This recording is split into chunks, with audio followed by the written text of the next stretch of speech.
네, 그러면 현재 우리 경제에 대한 평가와 판단을 전문가로부터 좀 더 깊이 있게 들어보겠습니다. 주진형 전 한화투자증권 대표이사를 스튜디오에 모셨습니다. 안녕하세요. 네, 안녕하세요. 네, 뉴스데스크에 처음 출연하시네요. 그렇습니다. 네, 오늘 이제 앞에서도 나온 뉴스를 보면요, 금리를 이제 동결하고 성장률 전망치를 0.1%포인트 낮춰 잡았잖아요. 이 상황은 이제 일단 어떻게 진단하십니까?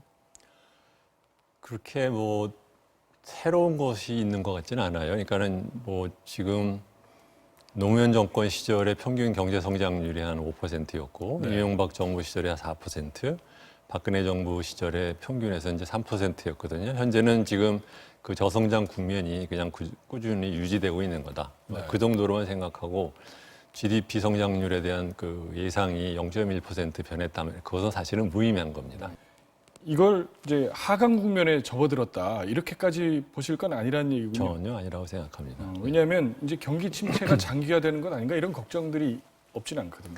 경기 침체가 장기화된 지는 벌써 10년 됐어요. 이게 네. 하나 새로운 얘기가 아니고 마치 이게 문재인 정권 들어왔기 때문에 새로 시작한 것처럼 그렇게 얘기를 몰아갈 필요는 없다고 생각합니다.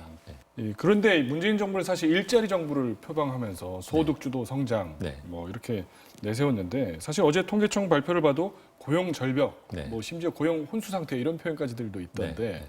이런 지적들이 나오는데 이런 상황은 그래도 어떻게 설명하시겠습니까? 분명히 이제 고용에서 숫자가 안 좋다라는 것은 확실하지만 그것이 무슨 고용 절벽이니 뭐 대란이 이런 식으로 이렇게 과장해서 말하는 것은 그것은 약간은 의도를 가진 표현이라고 생각을 하고 특히 고용 숫자를 정부가 마치 목표 숫자로 말을 하는 것은 저는 원래 옛날부터 부적절하다고 생각을 했어요. 그렇지만 이제 그렇기 때문에 모든 사람들이 왜 30만이라고 말해놓고 너는 뭐 하는 거냐 이런 식으로 얘기를 하지만 원래 정부가 단기간에 그런 식의 그 고용량을 갖다 이렇게 조절할 수 있고 그런 거는 아닙니다. 네.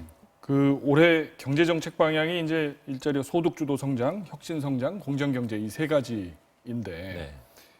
어떻게 보십니까? 이게 다 정한 방향대로 잘 굴러가고 있다고 보세요?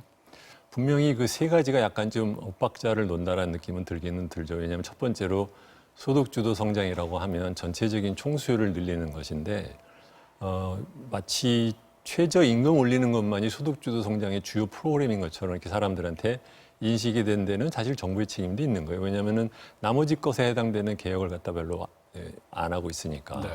네. 혁신 성장은 정부가 혁신을 주도해서 성장을 하겠다는 것은 원래 공무원들이 옛날부터 팔아먹던 그 구호에 불과한 것이지 그거는 전혀 믿을 바가 안 되는 것인데 저는 정부가 그 얘기에 현 정권이 그것을 산 것은 좀 아쉽다고 생각을 하고 네. 그런 게 더 중요한 것이 아니라 제가 보기에는 네. 가계부채와 부동산 문제를 단기간에 어떻게 할 거냐에 대한 입장을 정하지 않으면 계속해서 사람들이 경제에 느끼는 불안은 계속될 겁니다. 그러면 종합적으로 총평을 하신다면 이 집권 2년 차에 문재인 정부의 경제 정책만 놓고 점수를 매긴다면 한 몇 점 주시겠어요? 저는 뭐 60점을 겨우 넘었다 그렇게 생각을 합니다. 네. 좋은 점수는 아니네요. 좋은 점수는 아니죠. 네. 네. 좋은 점수를 드릴 거리가 별로 없어요. 네. 지금 또 현안이 사실 미중 간의 무역 전쟁이 격화되고 있지 않습니까? 네. 이제 이주열 총재도 아까 우리 경제에 미치는 영향에 대해서 언급을 하고 했는데 이게 앞으로 우리한테 어떤 영향이 있을지 또 여기 고래 싸움에서 우리가 살아남기 위한 방안은 뭘지 어떻게 보시나요? 그러한 외부 충격을 피할 수 없다고 하면 충격에도 튼튼한 경제, 우리의 내실을 다져야 되는 것이죠.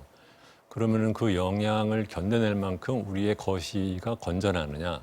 거시 경제가 건전하지 않거든요. 가장 중요한 것은 지나친 가계부채가 어떻게 작용을 할지를 모르는 거죠. 그러니까는 만약에 무역 전쟁이 생긴다든가 외부의 충격이 생각이 된다고 할수록 자꾸 외부 보지 말고 우리가 아무런 어쩔 수 없는 거니까 도리어 우리의 거시 경제의 건전성을 다지기 위한 선제적인 조치를 해야 된다.